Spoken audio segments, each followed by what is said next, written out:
ಅಮ್ಮ ಜಾರಿ ಎಲ್ಲ ಕೊಚ್ಚಿ ಕೊಡ್ತಾ ಇದ್ಲ. ನಾನೆಂತ ಕಾಣ್ತಿದ್ದೆ ಅಂದ್ರೆ ಈ ಜಾರಿ ಎಲ್ಲರೂ ಕೈ ಕಾಲು ಆಡ್ಸತ್ತ ಅಂತ ಕಾಣ್ತಿದ್ದೆ. ಈ ಸತ್ ನಿಗ್ರಹ ಆಯ್ತು ಮಾರೆ ಪಾಪ. ಹಾಯ್ ಸಿಂಪಲ್ ಬಂಗಡಿ ಮೀನು ಫ್ರೈ ಹೆಂಗೆ ಮಾಡೋದು ಅಂತ ತೋರಿಸ್ತೆ ಕಾಣಿ. ಒಂದು ಮೊಟ್ಟೆ ಹೊಡೆದೈ ಕಾಣಿ, ಒಂದು ಫಿಶ್ ಫ್ರೈ ಪೌಡರ್ ಹಾಕಣಿ, ಶುಂಠಿ ಬೆಳ್ಳುಳ್ಳಿ ಪೇಸ್ಟ್ ಎಲ್ಲ ಹಾಕೊಂಡು ಸಮ ಮಾಡಿ ಕಲ್ಸಕ್ಕೆ ಬರ್ದಿದ್ದಾರೆ ಮಾತ್ರ ಕಾಣಿ. ಹಾಯ್ ಬಪ್ಪರೆಲ್ಲ ಇದನ್ನ ಸಮ ಹೊಡ್ಲಿ ತಗೊಂಬೇಡಿ. ಹಿಂಗೆ ಕಚ್ಚ ಪಾಚ ಕಲ್ಸ್ಕ ಸಮ ಕೆಂಪಾಯ್ಕ. ಈ ಮಸಾಲಿನ ಸಮ ಮಾಡಿ ಮೀನಿಗೆ ಗಸ ಊದಿ ಚಡಿಗೂ ತುಂಬಕ್ಕೆ ಹಾಯ್ ಸಮ ಮಾಡಿ ಒಂಚೂರು ನೆಕ್ಕಕ್ಕೆ ಎಂಥದಂದ್ರೆ ಗಸಿ ಮತ್ತು ಮೀನು ನೆಕ್ಕಬೇಡಿ.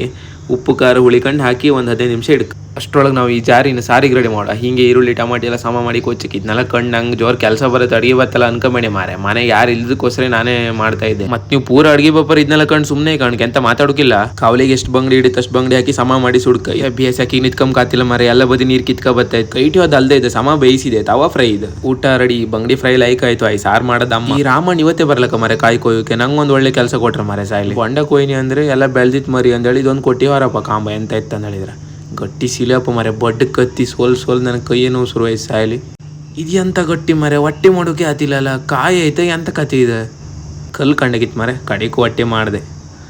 ಅಡ್ಡಿಲ್ಲ ಟೇಸ್ಟ್ ಲೈಕ್ ಇತ್ತಾರ. ಬಿಸಿ ಇತ್ತಲ್ಲ ಮರೆ ಸಾಯ್ಲತೆ. ಒಂಚೂರು ಜೀವಕ್ಕೆ ತಣ್ಣಗೈತೆ. ಹಾಯ್ ಹಾಗೆ ಒಂದು ಫಾಲೋ ಕೊಡಿ. ಮತ್ತೆ ಸಿಗ್ತೇಕಾ ಬಾಯ್.